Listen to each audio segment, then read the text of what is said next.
Now, before we get started, you should know you might need to be prepared to pay that $150 deposit fee unless you can upload a letter of credit from your previous utility services provider. That's going to come in handy if you want that $150 deposit fee waived. Another great thing to have on hand is your state-issued ID, a residential sale contract, or a lease agreement. I'll explain that in depth a little later on.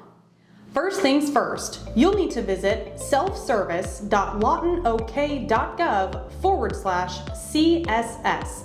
Then you will click Self-Service on the left-hand side of your screen. Please keep in mind this looks slightly different on your phone, but the process remains the same. You will have to create an account with an email and password. Once you are logged in, you will click Utility Billing on the left-hand side of your screen. From there, click Service Requests. This is where you will start a new request. You'll notice Search Existing Request also featured on the page. You can use that feature to check the status of your request once you are issued a request ID. Now, let's hit Start Request. This part is pretty simple. Fill out the information and put the address where you are currently receiving mail into that section. Please note, this is not the address of your requested service. It is where you will receive mail until you move in. Next, you will be brought to a very important page. Before you fill out the boxes, you'll notice a new account application form underlined. Click it. That will open up a blank, fillable PDF form in a new tab. Fill out the spaces and download it. Sign it at the bottom and scan it back in to attach it later on in the process. Next, it's time to pay that $150 deposit fee. Click Quick Pay and follow the steps to submit your payment. This can be waived if you have a letter of credit from another utility company. If you do, skip the payment step and be sure to upload the letter of credit.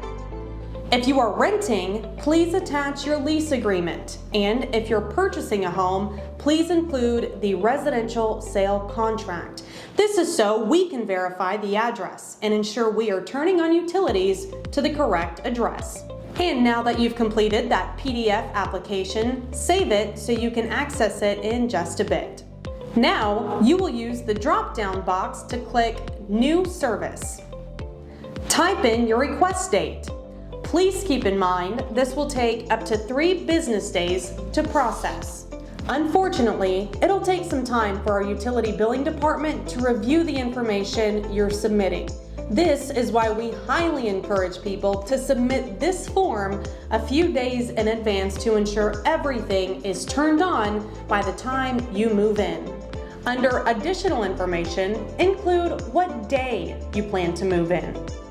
If you are setting up a brand new service, you'll click No on Ongoing Request.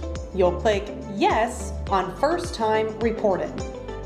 Now for the service address.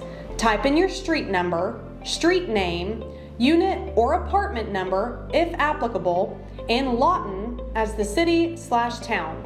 In this case, we will be typing 123 New Street, Lawton. Next, you'll attach the files we mentioned earlier to include the application, residential sale contract or lease agreement, and letter of credit from your previous utility service provider in order to have that $150 deposit fee waived. Now, you're on step 3 of 3, confirm request details. Verify the information you input and type in the code shown in the box provided to prove you are not a robot. Don't forget to check the box below acknowledging all your information is correct. We are almost done, and by now, you should have received an email to the email address you provided. Also, take note of your request ID. If you have any trouble in the future, you can call our utility billing department or give them your request ID number so they can easily pull up your application. That's it. We hope this how-to video has been beneficial.